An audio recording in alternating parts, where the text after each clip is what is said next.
अगं काय हा एवढा पसारा? काय करतेस काय? सरप्राईज. सरप्राईज?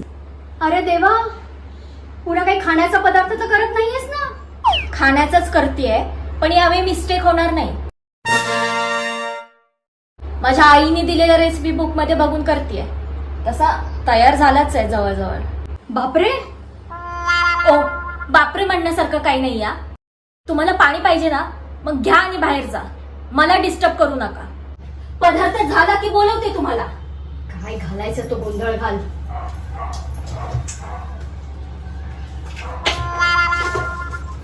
अगं हे काय? काय झालं? अगं ही घंटा का ठेवली फ्रीज मध्ये? ओ आई, या रेसिपी बुक मध्ये स्पष्ट लिहिलंय, सब चीजें मिक्स करें और 1 घंटा फ्रिज में रखें. हा?